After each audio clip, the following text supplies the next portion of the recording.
Well, welcome back to Talking Bollocks, the lovely Mark DeVito. It's nice to see you again, mate. Thank you. Voguing here. We have actually been chatting for a good half an hour already. So I'm just putting it out there because I No firmly problem. believe in honesty with my listeners. Oh, yes. But it's been a good few weeks since we spoke last, and Yes. we both kind of admitted that we weren't sure where we left off. This is true. This is very um, true. but you were about to broach the subject of the fan club and the certificate for, was it a flyer in the live binge and purge box set that kind Yeah, of it was at the very end of a program that they had right in a booklet that was part of the set, and literally a small little tiny 1 inch paragraph that pretty much said, "Send in a self-addressed stamp envelope for information about our fan club yeah that we're starting." I think that Tony Smith, when I sat with Tony Smith, and who was the tour manager at the time, or the road manager, personal manager for Metallica at the time, and with Jason Newsted, we sat and talked about this fan club, and that they had received over 1,200 responses the day, I think 2 days after the release of this box. So that meant at right least 1,200 people went through this entire box set from beginning to end, the booklet from beginning to end, and found this little blurb that day after buying it, and scrawled out a self-addressed stamped envelope and sent in their reply card. So he knew that they were at the beginning of something big. So they really wanted to hit the ground running. And we started talking about designs. And I had thrown some ideas together, and we, over the table, we kind of, hammered out a little bit of what they were looking for. And anyway, we came up with a couple designs, ran it by the band, and in the next couple weeks, they were printing up T-shirts to give out to these fan club members. And wow and they sent me, since I was working with them, and I guess I was one of the first people that they said, well, we're going to sign up a couple of, the people that work for the band. And one of them was me. And they sent me my card, and I still have my membership card. It's number 30. So, I could put that as far as a small claim to fame, that I'm number 30 in the Metallica fan club. so does that signify like how close you are to the band? So like James's wife is like number one, and Wow. you back off, and you're like you're in the top 30, bro. You made the top 30. Made the top 30. Don't know how I feel about being put in the same sentence as Hetfield's wife, especially after that prison comment we discussed earlier. But yeah, no, I mean, whatever. For me, my whole career has been right place, right time, and with no foresight or plot or plan. Just everything just kind of happens. I fall ass over tea kettle into opportunity, and right. I'm fine with that. No, I'm calling bullshit on that. I'm not going to Oh, let you. I'm not going to let you race on past this early in right? the program, calling Yeah. bullshit. Where's the buzzer, man? No, purely because when anyone ever says that, it's usually somebody who has, achieved a whatever level of success in an area that they have wanted to be successful in. And rather than like being lucky, I think it's a case of you make your own luck. That's all I'm saying. Yes. Okay. You and the make definition of luck. Success varies from person to person. So yeah, absolutely. And what they it's that convergence of opportunity meets whatever, right place, right time. But ultimately, you don't end up doing what you were doing with who you were doing it with by accident. There's they wanted you to be there. Okay, well, that may be so. Yeah, I mean, but there is a little bit of right place, right time, because Sure. I was I didn't call the meeting. They didn't call the meeting. We just happened to be all in the same room at the time when all these facts were coming down. But yeah, but sure, there was probably a little bit of a pre-discussion. But anyway, so we start rolling really well. And then the next thing I know, I mean, it's well received, the designs. The club is hugely well received. I mean, they have a fan club newsletter, which is a magazine. And then we start, they had some kind of memorabilia thing, this thing called a fan can that I believe the Japanese record label had done for them at the beginning or middle of the Black Album. So this was something that they wanted to continue on with the fan can for their fan club. So an exclusive like painter's can that's filled with t-shirts and videotapes and rain ponchos and bottle opener keychains and such. So we would start designing those kind of things. Anyway, I had a really good transitional run after doing some crew shirts for the band. And since they were taking somewhat of a hiatus from touring, really, at that point, that in-between point at the end of the Black Album, and they're really starting to go in other directions, and which took them quite a bit of time from the Black Album into the next few album cycles. They did several tours, but there was really just this kind of, okay, what's next? In fact, that became one of the t-shirt designs I did. It was like they did a cover of what was it? Animal is a singer. He did what's next? So What? The song So What? Right, yes. It did a cover of that. God, I can't remember the name of the band. Animal. Angelica Starts? No. Am I wrong? It's not Sham 69 either. It was and there's people, kind of a long-haired guy with sunglasses. There's people all around the world shouting at whatever they're listening this on, going, for fuck's sake. And I always do this. I have old age brain, where I drop out a key bit of detail. Anyway, so I did a shirt that said "So What," and then just drew an apostrophe S next ? And that was the front of a T-shirt for them. And we just kept, banging out, doing different designs and having some fun with it, kind of keeping that same kind of lighthearted, laughing at ourselves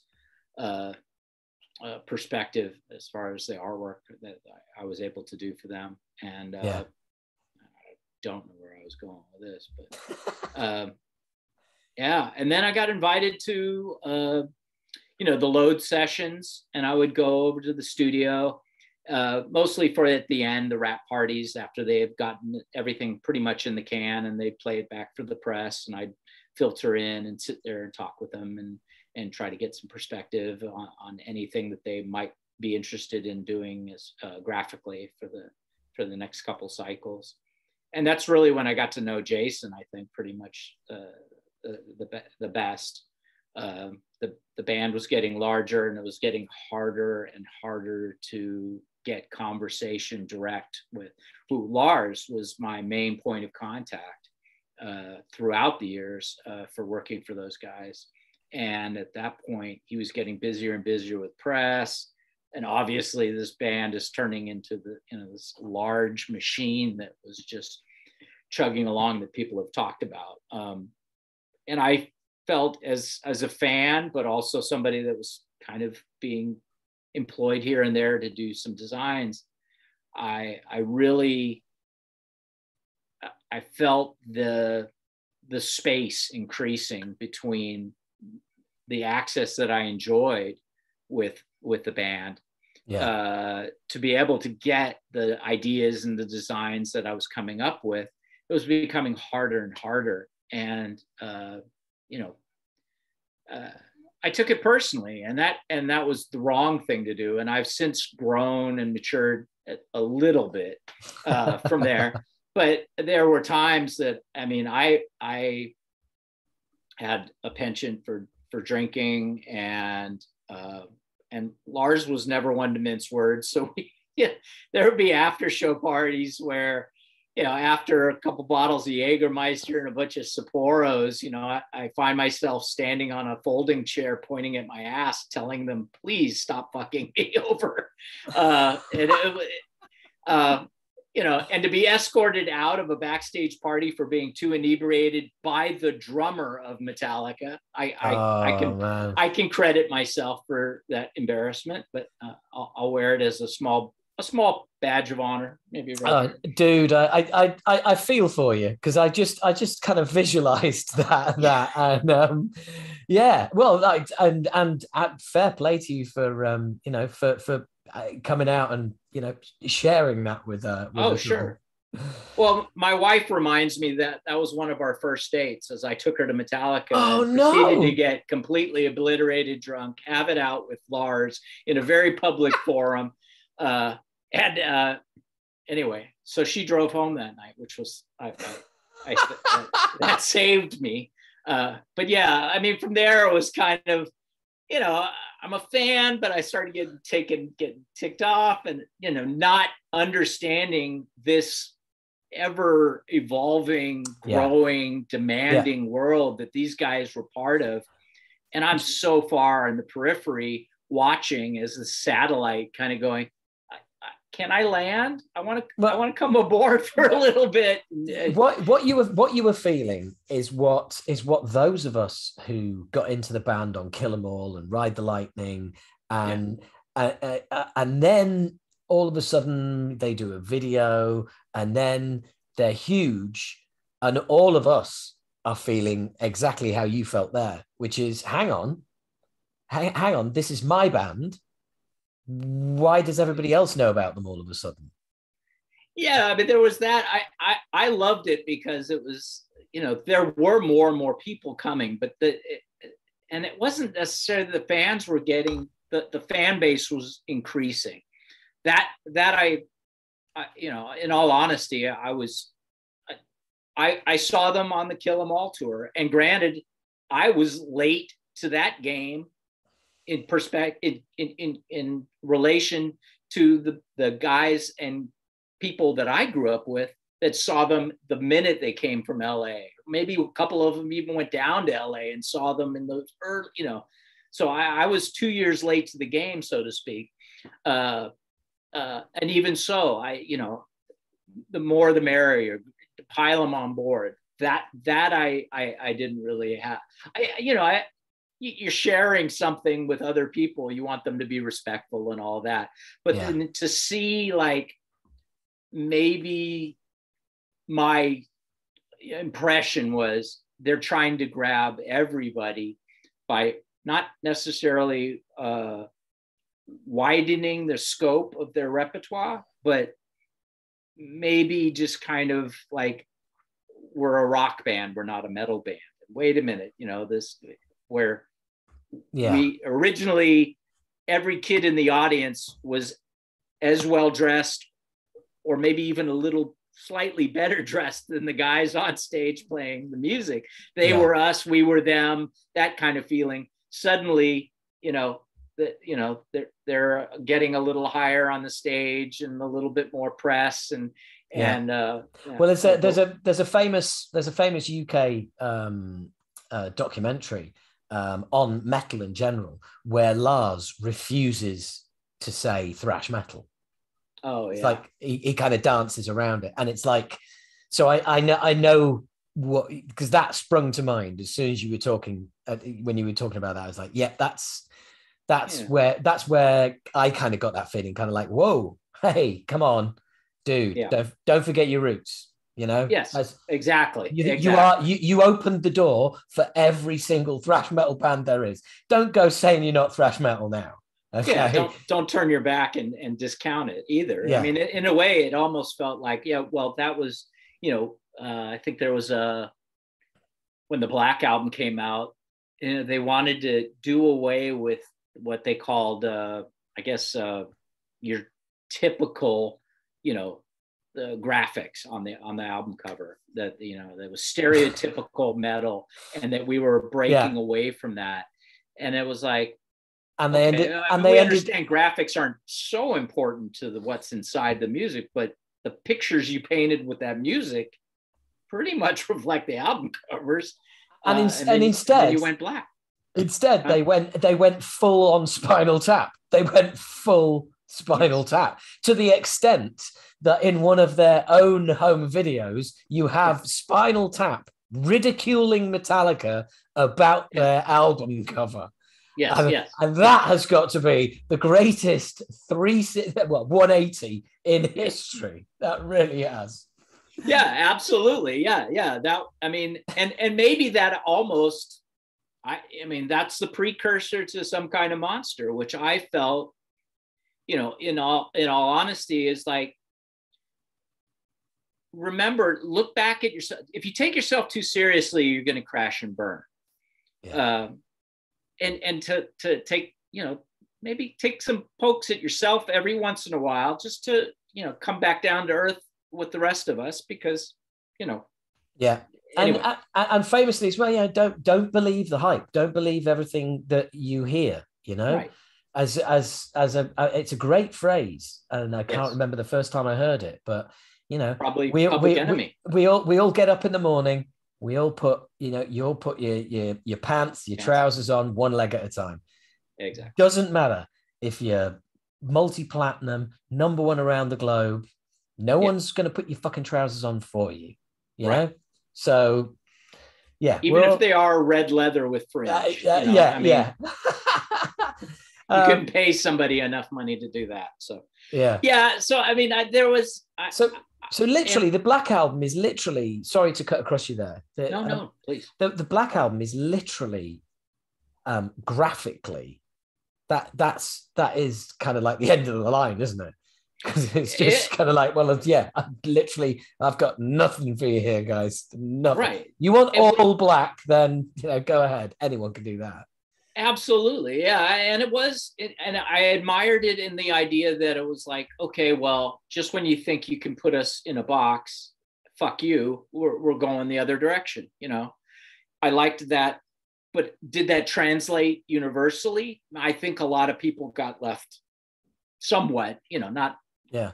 The Black Album is that cuspy kind of record where if you had gone from And Justice for All, say, to Load, you know, you could probably would have stripped your gears pretty hard, and that might have been the tail end. The last time you heard about Metallica. Well, don't get me started on jumps between albums between Metallica, because I think the biggest jump of all is Kill 'Em All, Ride the Lightning.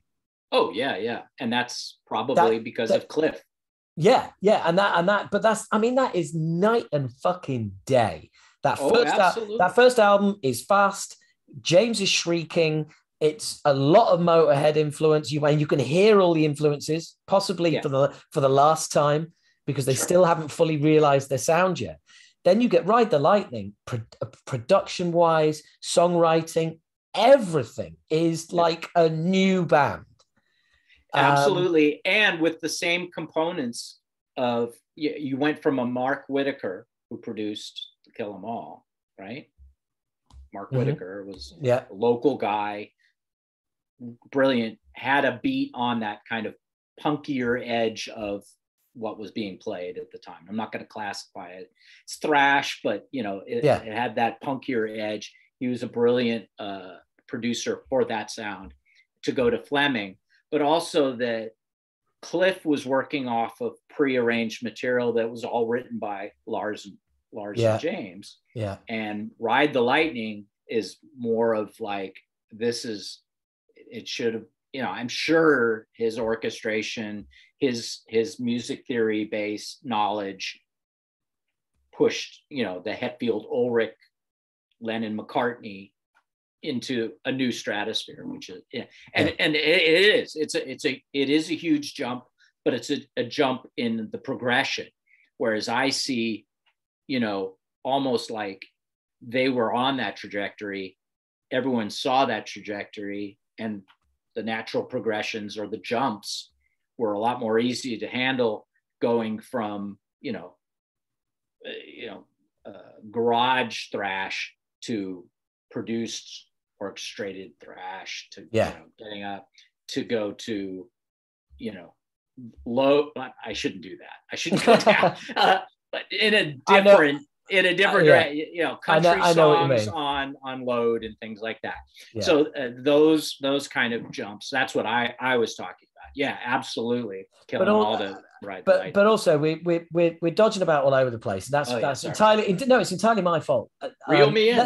Reel me in. What I was going to say was, on the line. Okay, well let's go back, and I don't want you to like live through the embarrassment again. Okay, so I'm fine. You've been thrown out of the backstage party with Lars. Yes. Was that a kind of full stop on your working with the band at that time? Surprisingly not. I think Lars had some sort of like, you know, yeah, I'm gonna chalk this one up to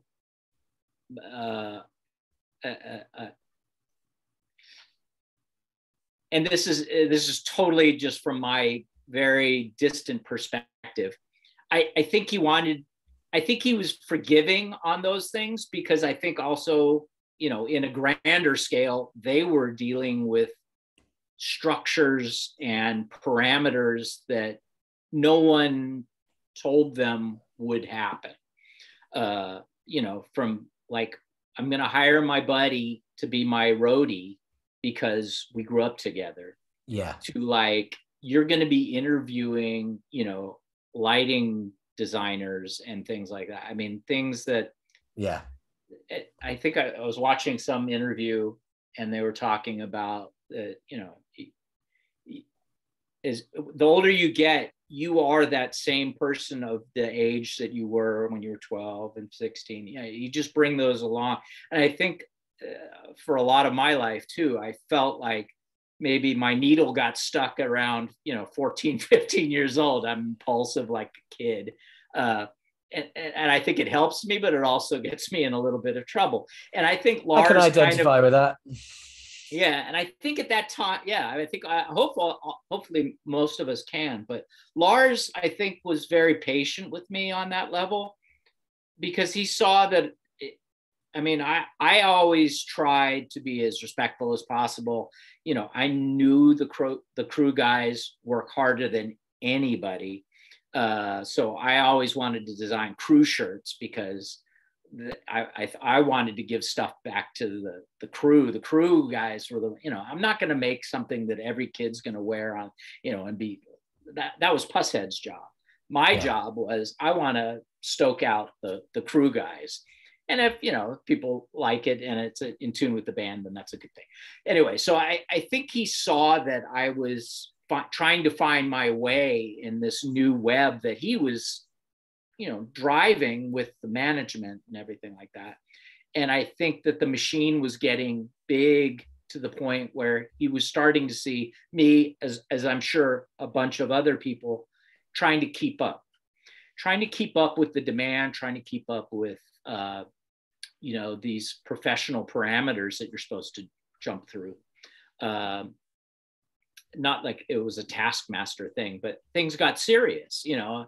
And my line of business is be a smart ass and draw goofy pictures so that we can laugh at each other and have some fun. And it's not about making money or any of that. It's just how much silly shit can you get out there.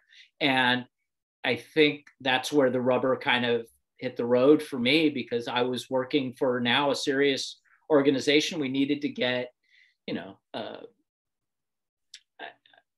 I needed to take things in a business perspective, not a personal business. And and I think we talked about this with the Motorhead stuff. It's so personal, and I feel like I've straddled this line of fan and maybe somewhat of an employee.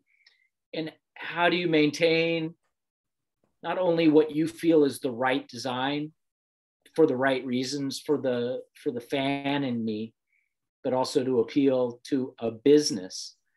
And I felt constricted, I think, a little bit. Not creatively as much, but that I had to really go through a lot more hoops, a lot less fun hoops, just to get some designs through. And then it became, I'm working for some money instead of I'm working for this band that I love and admire, respect, and I still admire, respect the hell out of them.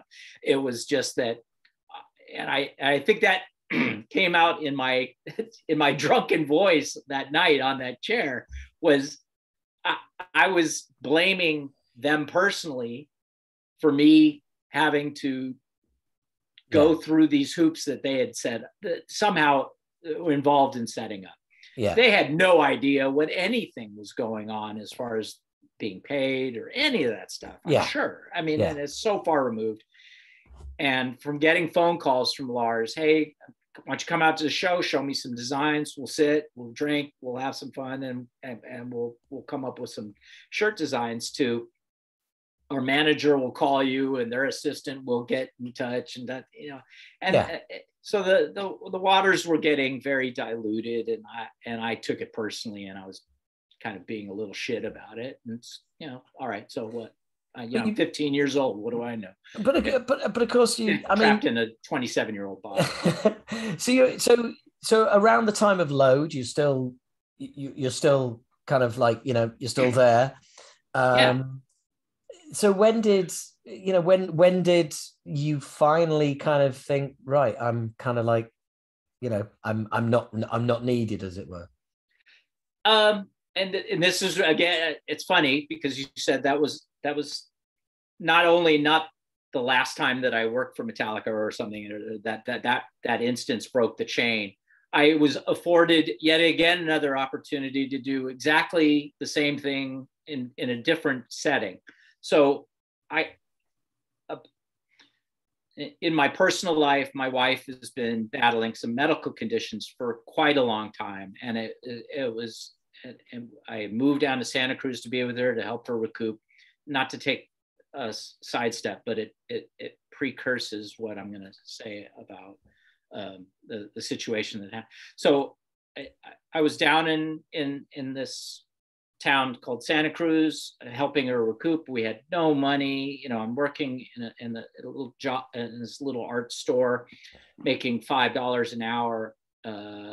And the money was just pouring out of us. And I get a call to, hey, we're going to be doing this new record.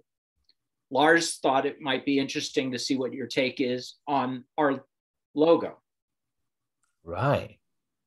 So I'm like, okay, yeah, sure. Oh my God. Not, you know, and then the fan in me, you know, is like, you idiot, stay away from the logo. That's like a holy, you know, object, you know, it's like, that's you know, don't mess with success. But you get asked. So anyway, I spent, you know, every waking hour drawing sketch after sketch after sketch. They're in the studio. I have to fax these things, and I don't have 2 nickels to rub together. So I'm running down to what they used to have, a copy center. It was the only place in town that had a fax machine. So I would fax over pages and pages and pages of these illustrations that I had done of their logo, looking like Aerosmith, looking, you know, with bones, all these different things. Probably 30 or 35 iterations of their logo at least. And sent off into the ether to come out of the other end in some studio I don't know from what. And all I get is every once in a while a call saying, hey, send some more designs. He wants to see more. He wants to see more. So I'm on this path, and, you know, and I'm like, oh my God, if I get to design the logo for Metallica, I'm sure it's just for one record or whatever, but it's going to be a nice chunk of change and get me closer with the band to do more stuff. And here it was. I thought this was like kind of like, Lars wants you to do this. And I'm like, okay, that's the connection I was looking for again, you know, and I felt like things had been rekindled. And so I'm sending all these things off and nothing. And, you know, Send a few more. Send a few more. Are we getting closer? I know the album's going to be coming out eventually, pretty soon here. So album artwork, logos, come on. So I get this call, and they said, look, why don't you bring your sketches up and you can sit and talk with Lars they're just finished the last couple recording dates of or mixing to get the album ready to send off, and then we're going to be talking about the album cover and things like that. So I'm thinking, all right, this is my shot. So take a couple days off, jump in the car. Which album is this, by the way? Which album is this? This is Load. Right. Okay. So this is just before Load had come out. They were doing this big rap party, or not rap party, a big press, playing 3 or 4 of the songs for the press with no song titles, and just, so they said, look, we're going to fold you into that group. You can come in, and then when they're done with press, you can sit with Lars and hammer out the logo. Awesome. I got a date. I'm there. I go and I sit down and I wait. And I get there right, at 10 a.m. and 7 p.m. rolls around. All the press have come and gone, and Tony Smith comes in every hour. Sorry, Mark, he's just finishing up. He's just finishing up, and then he walks in. And he goes, he's left for the night. Oh man! And I'm like, okay. And he goes, look, he's having a party up at his house. Why don't you come on up? We'll sit and talk. We'll get him in the right headspace, and one last ditch effort. And, my wife's calling me. She's not doing well. I got to get back down to Santa Cruz. Part of my life is falling apart. Anyway, I go up there, and it's a very fancy, meal. Everyone's drinking, really top quality beverages. And I haven't eaten anything all day because I could, at any minute, if I walked away, I would have missed my opportunity, I thought, to talk with him. I get completely liquored up, and I'm wandering around in Lars's house, and I'm like looking at, he's got all these like William de Kooning's, all these, beautiful works of art, authentic pieces of art hanging in his living room and all around his house. And he's like, comes up and he's all, DeVito, you're not mingling. What the hell, man? Come on, let's party. You gotta relax. And I'm like, I'm looking at all this beautiful art. When are we gonna have a time to talk? And he goes, you're all business. And he's playing around. We're both hammered, but I'm like, I feel like I'm falling apart. And I'm just like, you know what? Fuck this. I can't believe this. You want me to relax, and I'm designing a logo for you, and I'm feeling like it's a carrot being dangled. And I was liquored up, and it's not an excuse, but I just laid it all out, and I think he was just like, you're too fucking serious, and he got up and walked away from me, and that was it. I figured, okay, this is just not, it's not going to happen. Yeah. And I was away from my wife, or my girlfriend at the time, who became my wife. Anyway, it was, I had pretty much, okay, if the first one didn't stick, that one for sure, he's going to remember. He'll wake up, fuck DeVito. He's not going to work for us anymore. And time heals all wounds. And eventually, I got asked to do another couple fan club shirts, and but cool. I could feel the distance, and I got invited up to the Molson Polar Beach party. I think they felt bad about how things were kind of going, and I had done a shirt for Donington. I got flown up to the Arctic with Courtney Love and Hole and all those people, and that was another whole expedition of silliness, but it was fun. And who the fuck am I to complain? I'm being flown to the Arctic Circle to see Metallica. Boo-hoo, you didn't get to do the logo, Yeah. It's like, yeah. So, and I've been battling that, like, you're the luckiest bastard that complains about everything. It's like, fuck you, DeVito. And I was conflicted. I'm like, I'm being an asshole. I'm just going to stop talking. If the phone rings, great, fine. I'll pick it up. I'll do whatever they ask. So somewhere in there, just kind of kept going along the years. And I think Jason kind of took pity on me a little bit with, he's trying, he wants to do good. He's struggling with alcohol a little bit. He obviously has, a bit of verbal diarrhea issues when it comes to, conflict, and when he's been drunk, and he thinks that, he should have been able to do a shirt or something.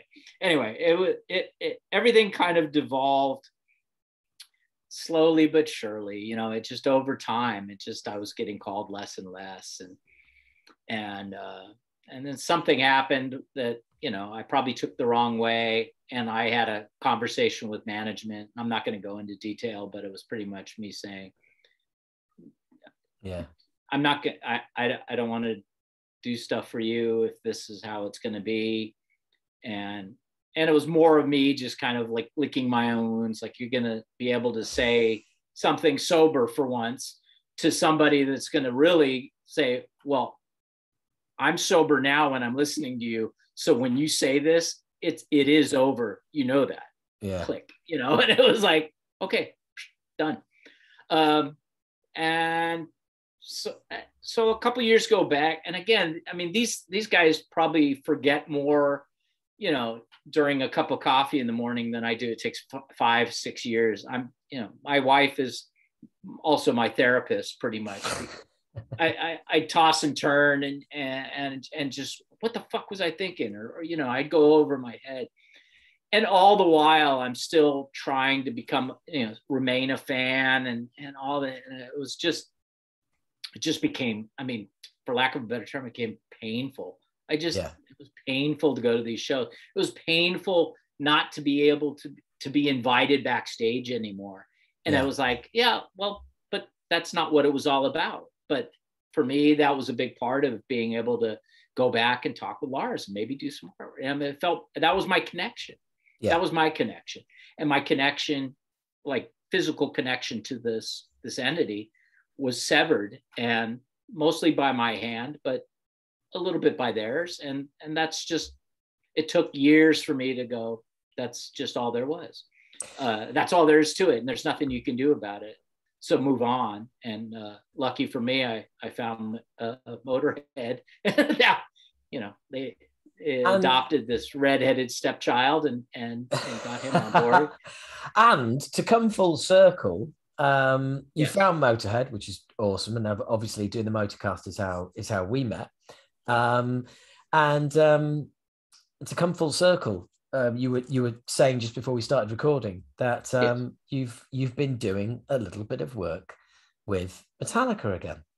Yes. So, do tell. Sure. Well, again, like I tend to do, to rewind just a bit, just to get the runway clear of all debris. Okay.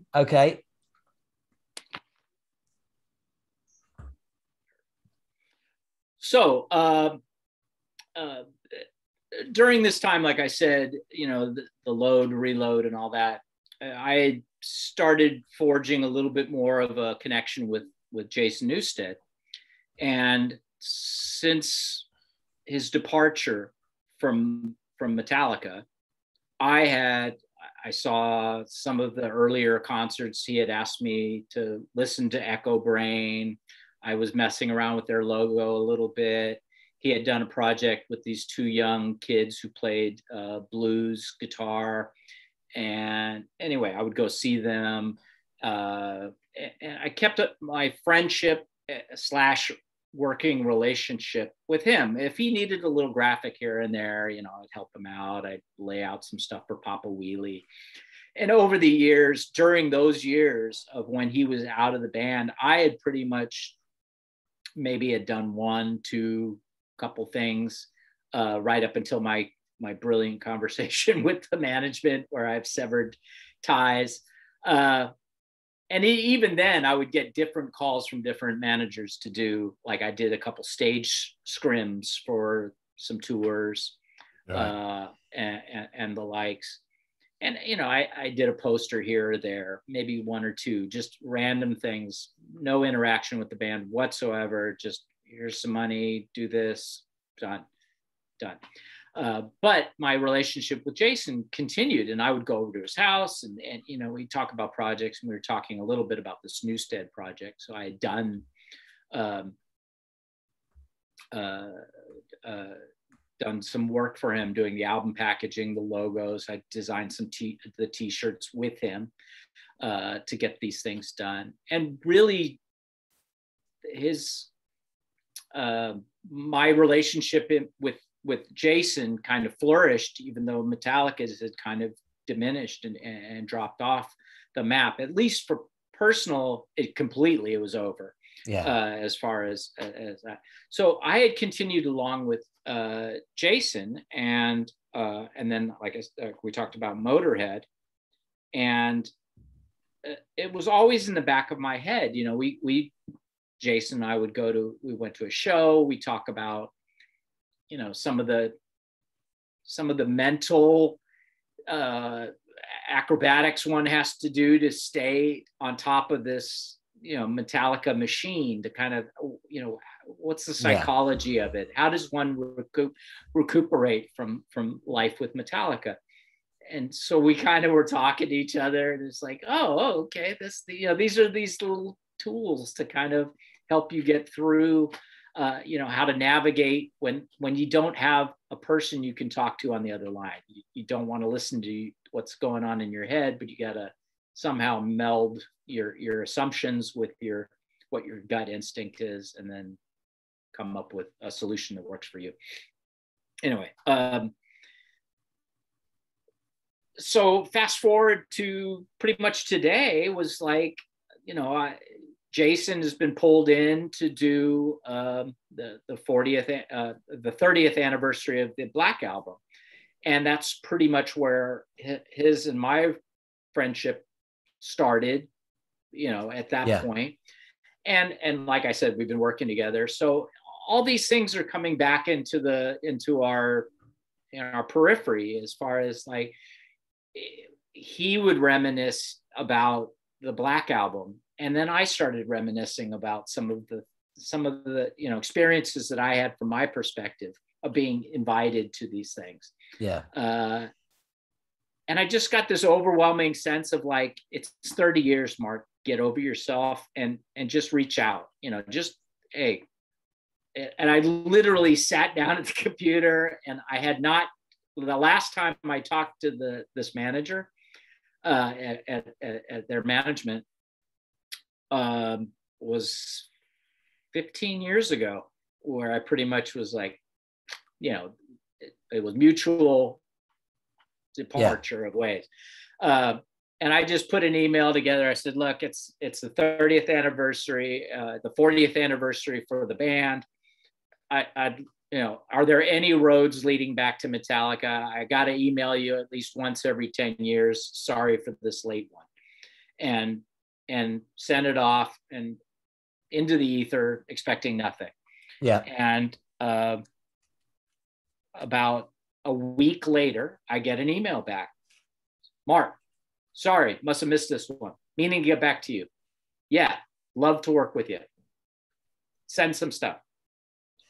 So I'm like, okay. So I start plotting and planning, and I put a couple ideas together for some logos, and I sent it, and we had some back and forth like we normally had in the past, rarely on the phone with each other, always via email.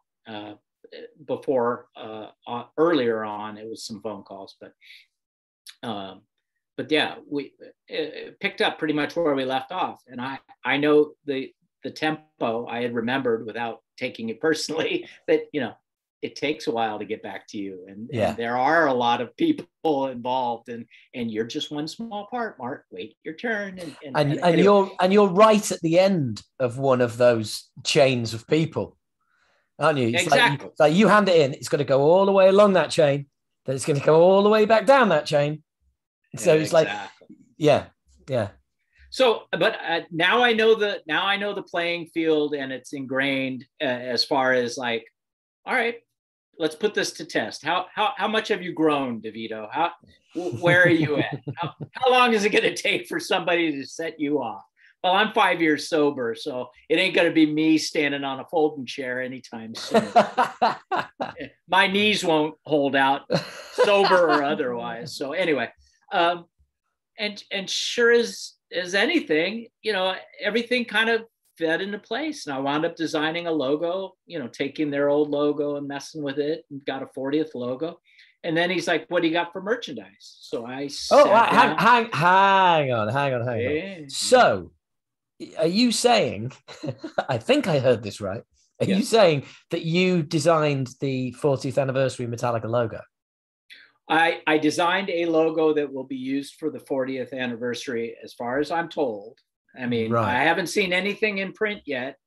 Unnecessarily, the invoice has not been paid yet. But I did get a thumbs up from their management on that.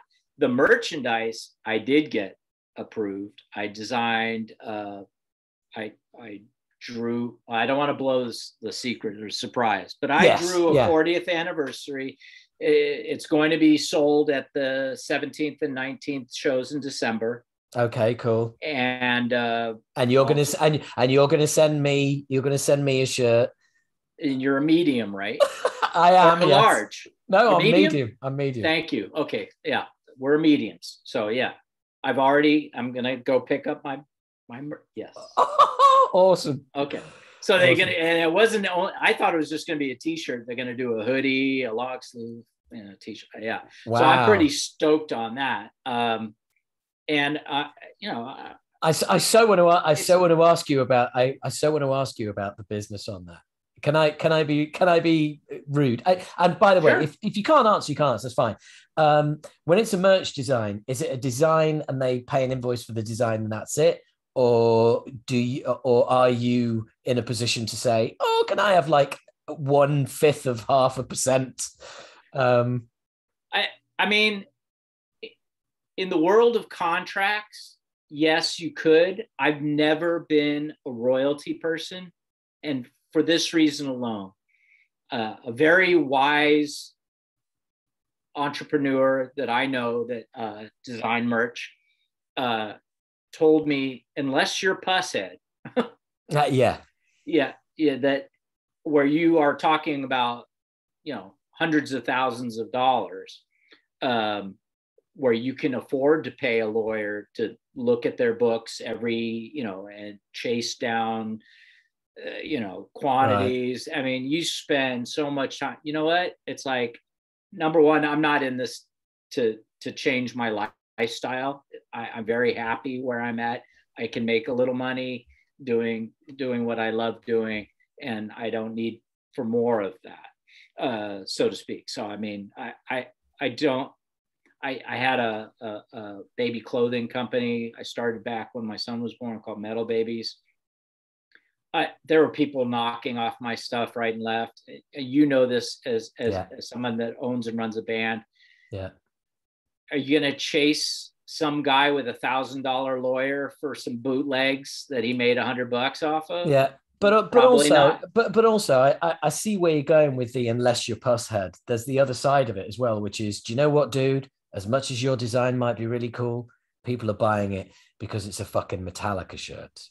Right, exactly. And there's that too. And that was explained to me back in the day. But I felt I had we agreed to disagree. So let's just say that on that one. But I wasn't looking, royalties have never been my shake. So, I mean, cool. I get paid a fair amount. I'm certainly, it's not a huge amount of money, and it's not a small amount of money. So it's enough. It's fair. And I feel great about it. I'm more excited that I actually got to do yet again another design for this band. This is fucking awesome, dude. This is awesome. It's like great.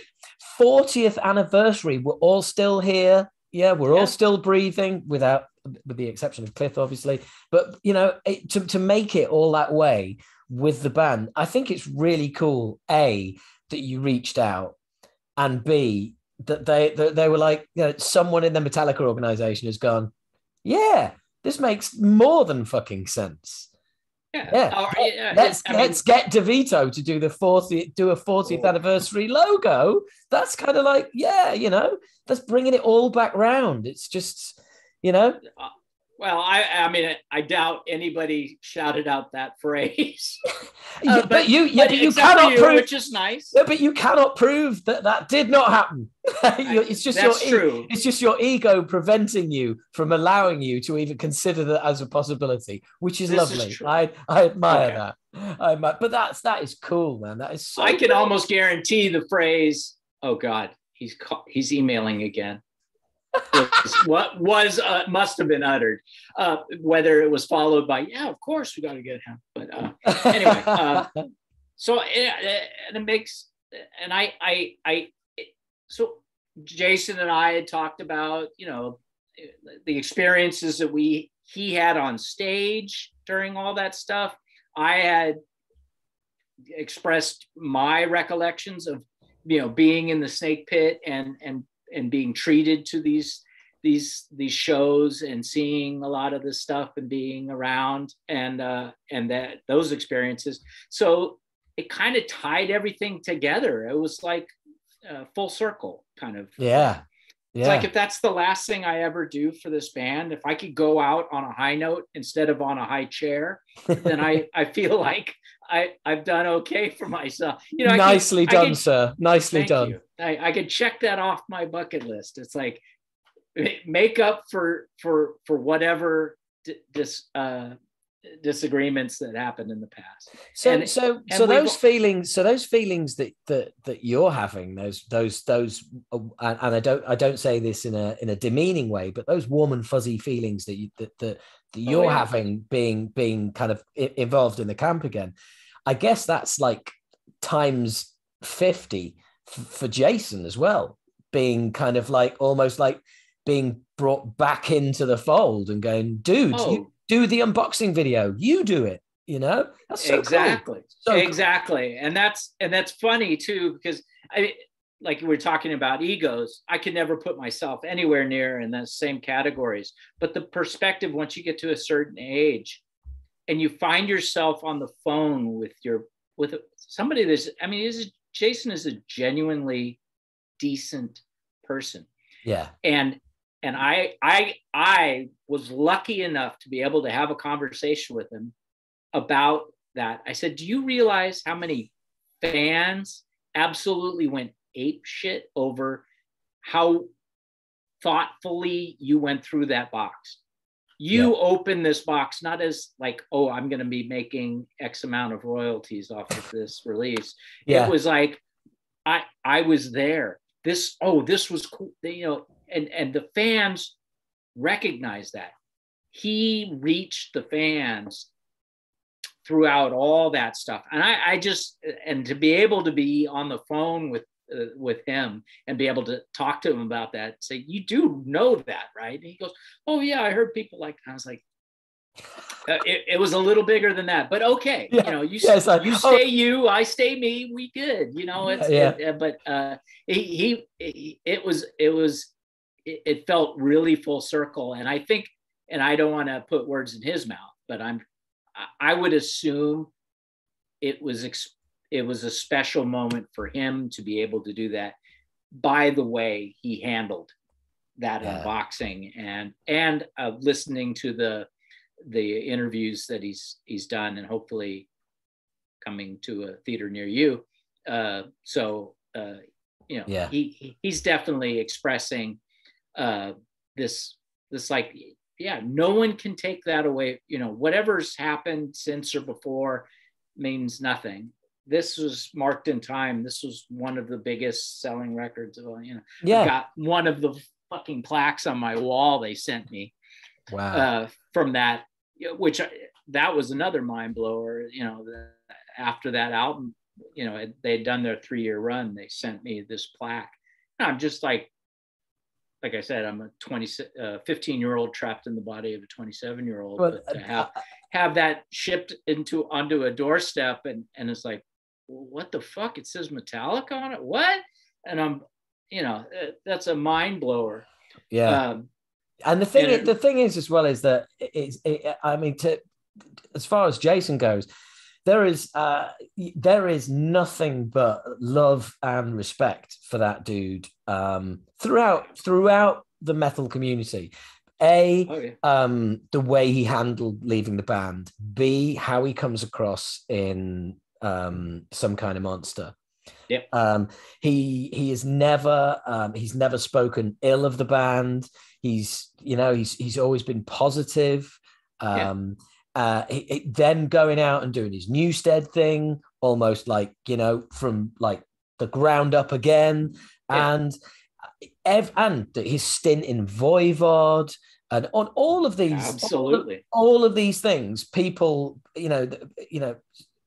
metal aficionados, of which I would consider myself one, have nothing but admiration for the man, for the way he's conducted himself throughout everything. And you know what, though? The only problem that I have with Jason, I suspect, is a problem that most people would have with him, is that we don't see enough of him, and we don't hear enough of him. That's and he's working hard to change that. He really is. I mean, he's been. I mean, you mentioned Voivod. I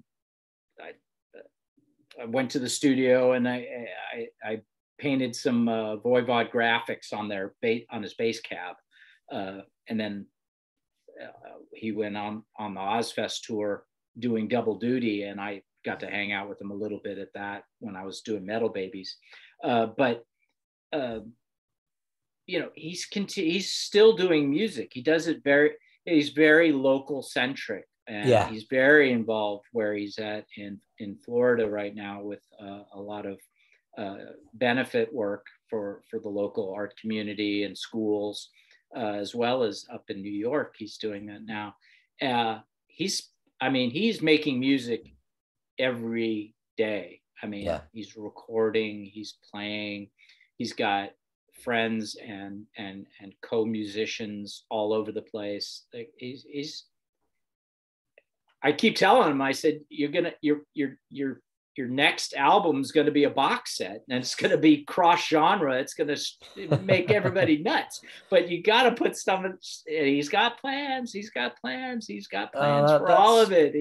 I call him cool. He's the Stevie Wonder of metal. He's got all sorts of stuff up his sleeve, and hopefully, the more. Well, there's something that he said on Some Kind of Monster that has stuck with me from the minute he said it, and it's kind of been, it's always been buzzing around in my head, and to this day it still does.